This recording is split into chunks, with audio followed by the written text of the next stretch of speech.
Welcome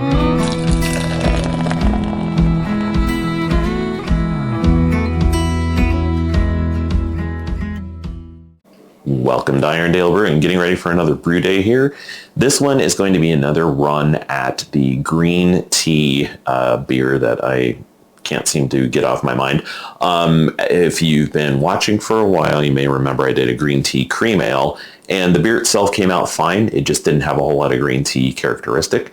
So what I'm going to try this time is a lighter beer with a stronger green tea. So we're going to do as the base beer, this is a beer called Lazy Day Blonde Ale that is from Brew, Beechum, and Denny, Conn.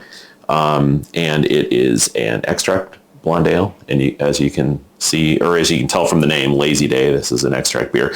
So it's actually 2.1 pounds, so I'm going to get an ounce from another bag. I just stuck a couple of bags out here of Golden Light DME, and then 4 ounces each of Caramel 10 and Carapils. And then for the tea, I am using Gunpowder Green Tea, and this is loose leaf green tea from Tea Source. This one is supposed to be quite a bit stronger than the last one I used, which is what I'm going for. I'm also going to use more of it. Last time I did a, quote, whirlpool with an ounce of loose leaf green tea. This time I'm going to do 2 ounces. And basically that just means as the word's cooling down, when it hits 175, I'm going to throw 2 ounces of loose leaf tea in there for 3 minutes to kind of emulate the steeping that you would do on this tea if you're making a cup of tea out of it. And then I'm also going to dry hop for a week with 2 ounces of green tea. So we'll do that in bags in the fermenter using the usual sous vide magnet trick. And bear with me while I pick up my phone and tell you what the hops are. So this is going to be a 30-minute boil, and I'm going to do a 1/4 ounce of Magnum at 30 minutes, 1/4 ounce of Willamette at 2 minutes. And specs on the beer, I'll put a link to the recipe. Basically, it's light beer. It's blonde ale, so SRM is about 4, and the IBU I'm shooting for is 19. Going for an OG of 1040 and a FG of 1008 for about 4%. So anyway, I'll get things measured out, and we will do this quick and easy blonde ale with green tea. I want to get a quick shot of this beautiful loose leaf green tea. Gunpowder green tea, and this one you're supposed to steep it at 175 for 3 minutes. So that's what we're going to do in the whirlpool. Just want to get a quick shot of it. I'm going to split it up into an ounce each in 2 bags to make sure it's nice and loose. I think that's the other mistake I made in my last batch, is the bag was pretty packed with tea, and that doesn't let it flow. So the bags, if you jam them full, these 2 filter bags I'm going to be using will hold 2 ounces like packed.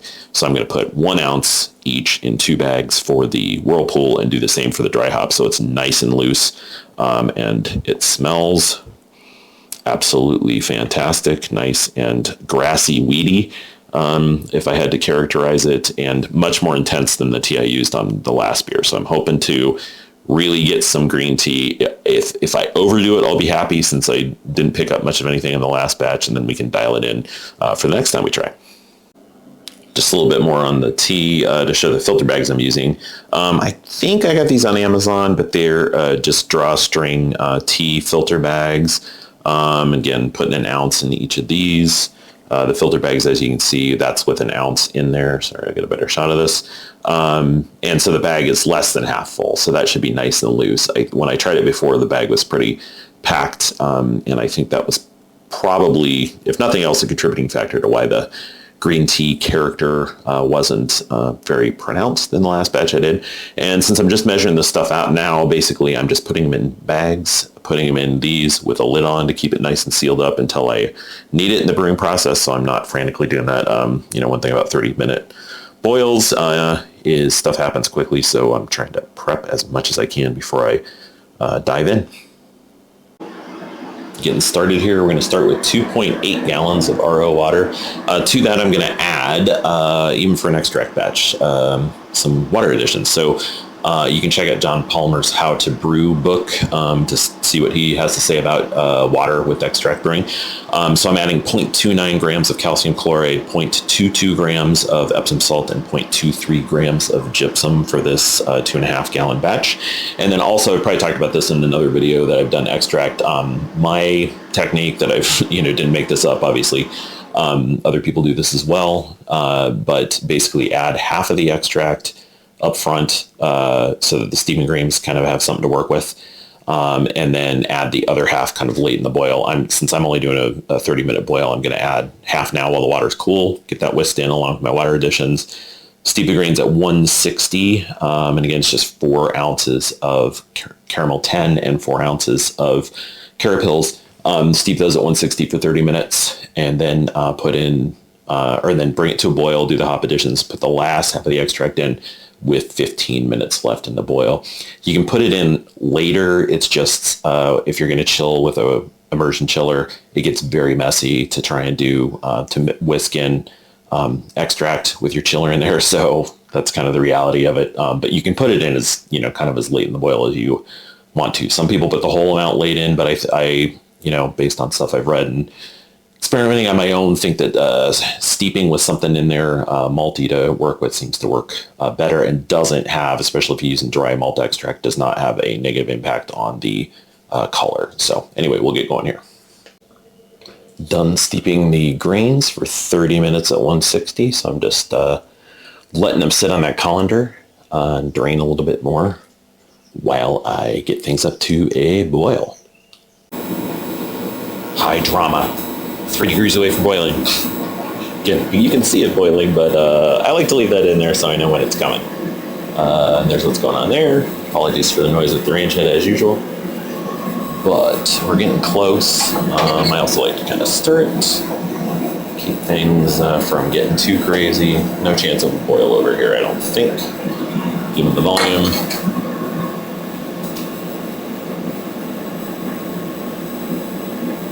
It's like watching water boil, huh?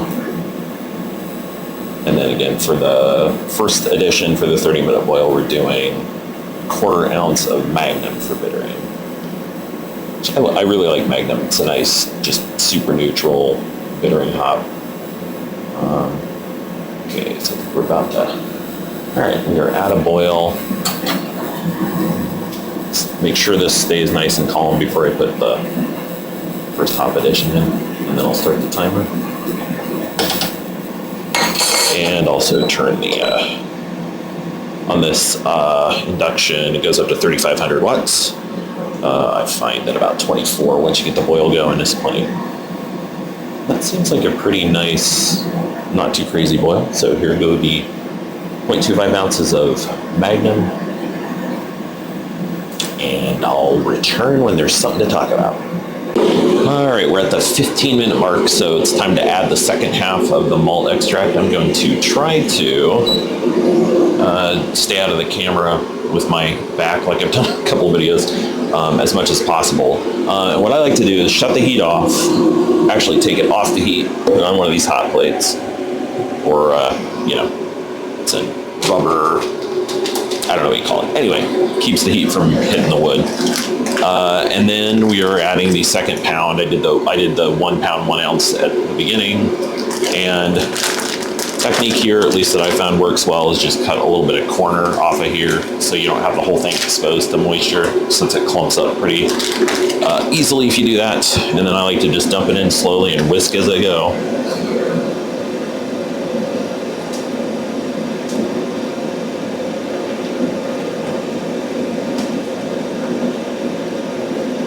And again, the reason for doing this kind of halfway through instead of later is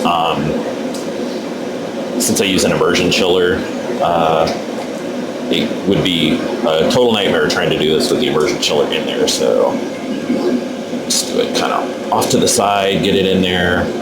And I haven't found, last extract beer I made, that cream ale came out very nice color. So I haven't found this has a particularly negative effect on the color or clarity or anything like that.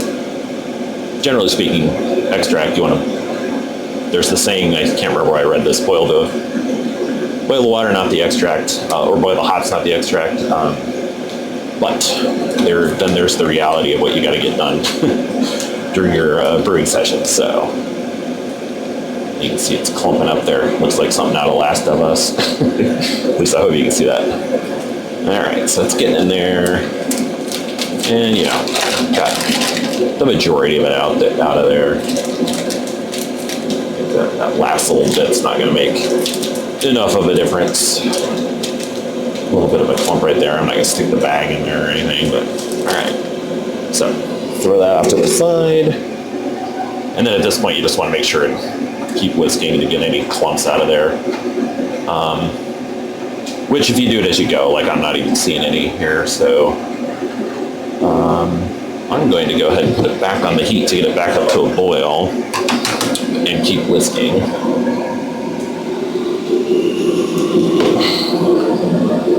And then once it is back up to a boil, I will, in fact, you know what? I think I'll whisk here, and then as long as it doesn't look like there's any clumps, I'll get the immersion chiller in there now,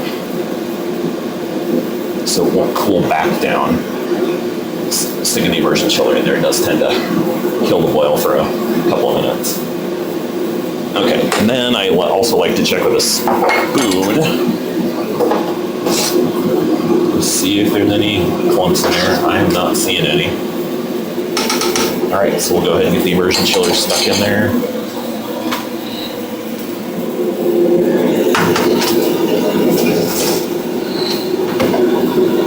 All right. Sorry, I thought I saw a clump. It's just my hot bag. All right, so got the thing back up to full power. Got my second half of the extract in there. Got the immersion chiller in there.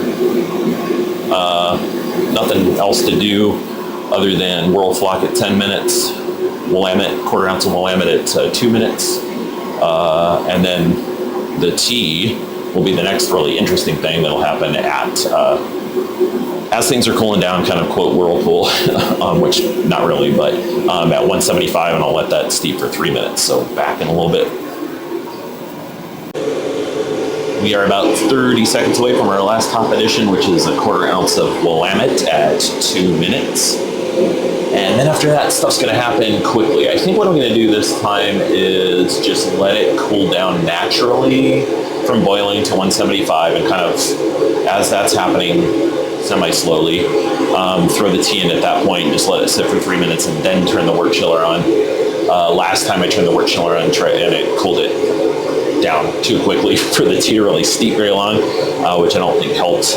Anyway, here goes a quarter ounce of Willamette. So just throw it on top of my head there. Got 2 minutes left in the boil, and I will return when we're throwing the tea in. Called a bit of an audible here and decided to actually take it off of the hot plate or the induction cooktop. That will hopefully have it cool down a little bit more quickly. Within a couple of, or about 30 seconds, we're already down to 200-ish. So anyway, gonna let that cool. I don't think I want to turn the wort chiller on. We'll see if it kind of seems stuck. I may chill it a little bit. That just happened so quickly with that jaded chiller that I'm a little bit nervous that I overshoot. We'll let it cool down and throw the tea in here in a second. I did decide to turn the jaded chiller on for about 5 seconds, and it dropped it down to 176. So I'm going to go ahead and throw this tea in, get in these tea filter bags. Get that soaked in there. And we'll let that sit for 3 minutes. All right, got about 10 seconds left for the 3 minute steep on the tea, and then you want to get it out of there so that it doesn't get astringent. All right, got the timer done, so get the tea out of there. I'm not gonna go too crazy or squeeze or anything, just throw it in the sink for the moment. And then we will kick the jaded wort chiller into high gear. And sorry, I'm still that seemed to have quite a bit of liquid in it, so let it drain. Looking good on volume, at least as far as the kettle market's go. Looking dead on for 2.5 gallons, which is good. All right, so there's the tea. Exciting process. Anyway, I will fire up the jaded, get some stuff out of the way, and we'll get it in the fermenter in a minute. All right, we are chilled down. Got the fermenter ready. Let's drain this. I ended up just, I think, a little bit low. You can see that line right above the liquid mark there is 2.5. So a little bit low on this one, but I think that's okay. Let's just go ahead and get it. In fact, I took it off the tripod, so I'll go ahead and get this drained, and then we'll talk about the tea dry hop situation. And there it is in the fermenter. Ended up with I gotta look this up, a Brix of 10.1. I will, that's for my reference, I'll put the specific gravity on there. And then I have the 2 tea bags there with the sous vide magnets. So I'm gonna pitch the yeast, which I don't think I mentioned before, I should get better tripod action going, but we're going with BRY 97. Had good luck with that in my last batch, so I'll get that pitched and then we'll get the lid put on with the tea. Oops, I don't know why I'm zooming. Dramatic zoom accidentally. And I'll get the lid put on there with the tea bags, and we'll show that once it gets in the fermentation chamber. And there is the finished beer. Well, finished brewing process, not the finished beer yet. Getting ahead of myself. In the fermentation chamber, and we'll ferment again with BRY 97 at 68 Fahrenheit for 14 days. And you can see the sous vide magnets at on the top there. Green tea, 1 ounce in each of those bags hanging down. I'm hoping, like I said, that the looser packing of the tea and the lighter beer and the stronger tea will all help contribute to the green tea characteristic in this batch. Oh, and the original gravity was 1040, which is exactly what I was going for. So nailed that. A little bit low on the volume, but not bad, just slightly. And yeah, we'll just let it go for 2 weeks. And I'll maybe get a couple of shots of fermentation, and we'll do a tasting eventually. Thanks for watching, and we'll see you in the next one.